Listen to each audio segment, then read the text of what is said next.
All right, question number 5, Terry. Now, how would you invest $20,000 as a 20-year-old? I would invest it in a good buyer's agent, a mentor, a good accountant, a lawyer, good research information, a mortgage broker, and maybe even a quantity surveyor. No, I'd put that money into advice and information, because I've got this fundamental belief, and I think everyone should have this fundamental belief, that you build your team before you build your portfolio. It's so important. You want to rush out and buy a piece of real estate using that money as a bit of seed capital, you're likely to make mistakes. And I have a podcast and ask people, about the mistakes they made when they're young. And everybody, all these very successful people that I interview, including yourself recently, early on made some very serious errors because they didn't know enough. So that $20,000 most profitably could be put into advice, mentoring, information, so that your first big move into real estate will be a smart one. And out of that success, we'll roll the second, the third, and the fourth ones. Mm-hmm. Now, okay, I agree with you on buyer's agency. I think they can be very useful, but how would you choose which buyer's agent? Wouldn't you choose which area you wanted to buy in first and then choose the buyer's agency? So what you could do is buy some of your reports, buy some SQM reports, listen to Peter Cozzulio's, have a bit of a heat map of Australia, go, okay, all three reckon Cairns is good, and then find a buyer's agency in Cairns. Otherwise, if you're just finding the buyer's agency first, aren't you going to just end up where they have a specialisation? Well, it depends which buyer's agent you get. And I would always urge people to get a recommendation from people who have had experience with professionals. Don't just pick one out of the phone book. Talk to people and say, who would you recommend? But some very good buyer's agents operate nationally.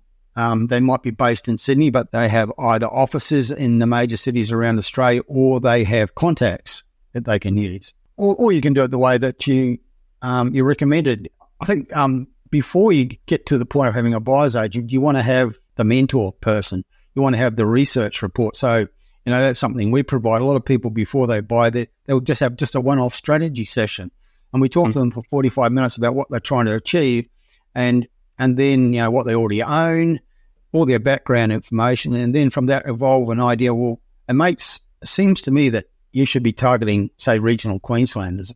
You're looking for affordability, you're looking for high rental yields, and you're looking for potential capital growth, and regional Queensland has lots of centres that can offer that.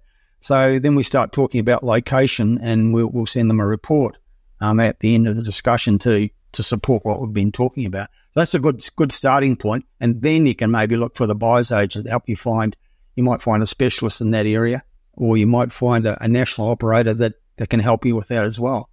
Yeah, I really think it's important to get a recommendation for someone to actually use that buyer's agency before. Seems to me they are breeding a bit like rabbits at the moment, and a lot of the skill set seems to be their social media skills rather than having themselves create a big portfolio. Well, a lot of them have a skill set of zero, quite frankly, Tyron. Honestly, that they are breeding like rabbits, and they don't necessarily, a lot of them, have anything to offer. And it's very, very, I think it's dangerous for the industry that, all you need to call yourself a buyer's agent is a pulse, basically, and a website. Well, not even that. So people need to be careful that they get a recommendation about a buyer's agent that's got experience and knowledge and something to offer. I mean, you might be spending $10,000 or $15,000 with these people. If all they're going to do is go online and search for properties for sale, you can do that yourself. You want someone who's got real expertise, so you need to be careful about who you choose. Excellent. 10 with Ty is brought to you by Washington Brown, the property depreciation experts.